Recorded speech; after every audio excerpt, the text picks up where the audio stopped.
Ladies and gentlemen, welcome back to another episode of the Daily Rants Show. It pains me to say this, but unfortunately, this might be my last episode.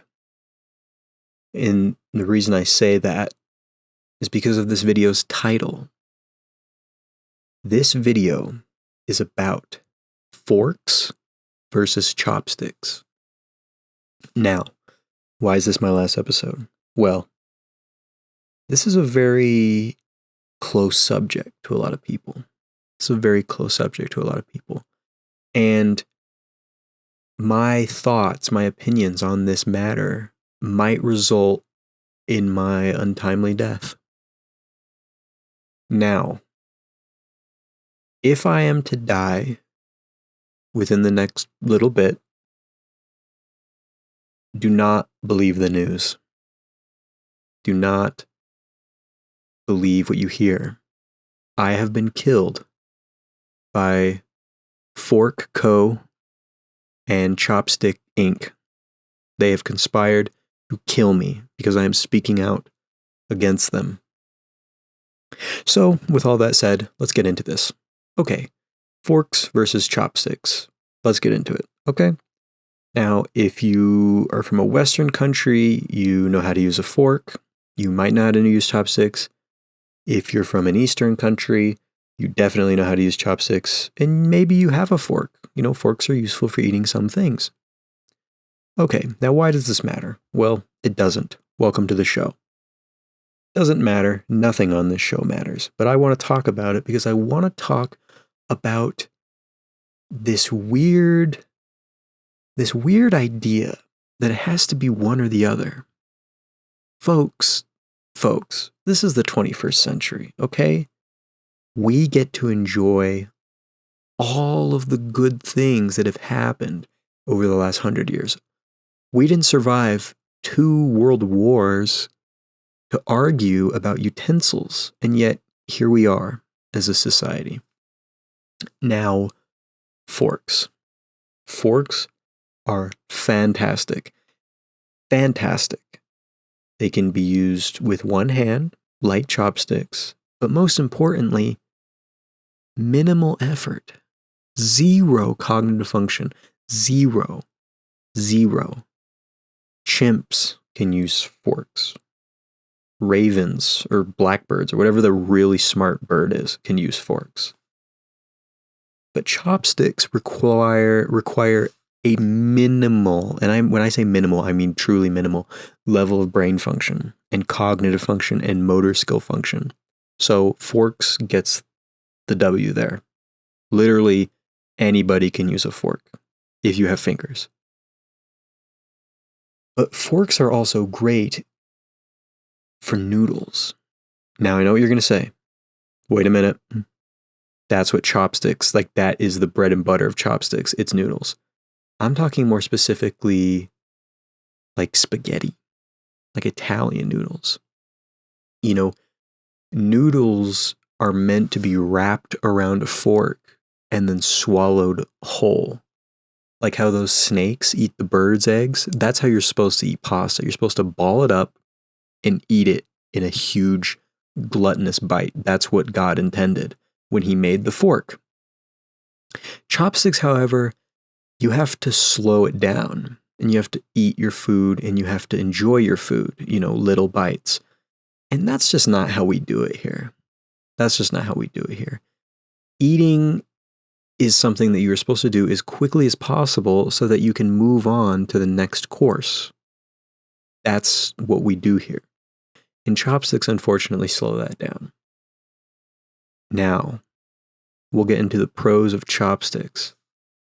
I'm a big sushi guy. I'm not from New York and I'm not from California, but I do like sushi. Eating sushi with a fork is challenging. The sushi roll has to be constructed fantastically in order to support itself after having 4 metal prongs jabbed into it. Chopsticks, however, you can just very lightly pick it up, put it in your mouth. Easy, done. So I'll give chopsticks credit there. very delicate with the food, very delicate. Have you ever tried to eat cheese balls with chopsticks? You don't get any cheese on your fingers. You don't destroy the cheese ball, by jamming a metal rod into it. So, a very delicate way of eating food, very dainty.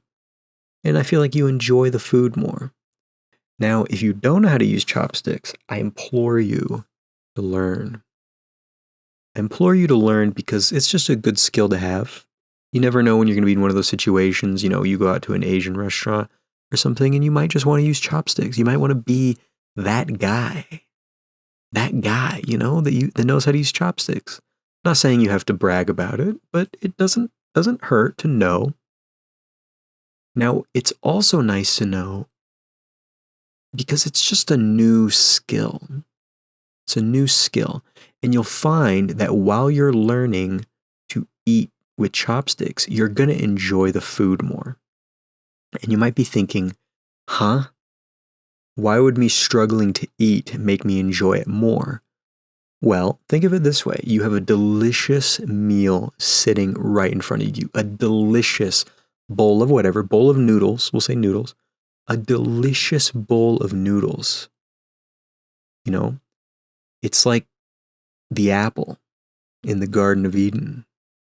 You want to eat the noodles, but you can't. Not because God said you couldn't, but because your hands say you couldn't. And you'll notice that when you're trying to eat with chopsticks, any molecule of food that you are able to pick up and put in your mouth is so rewarding.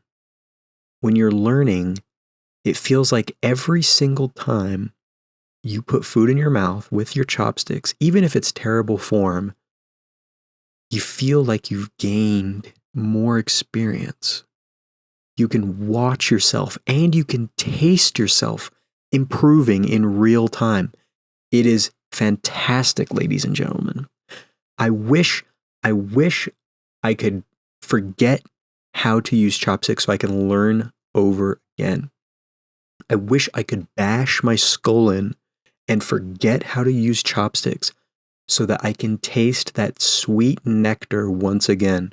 Because once you've learned how to eat with chopsticks, the magic's gone. The magic's gone. And you'll find that some things you like eating with chopsticks and some things you like eating with forks. And the honeymoon phase is over. You're in like the midlife crisis phase. Eating with chopsticks and forks is ultimately what you have to do to succeed in life. But it's not very fun.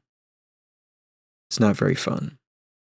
So, if you're listening to this, please, if you're listening to this, which you probably aren't, if you're listening to this and you don't know how to eat with chopsticks, start.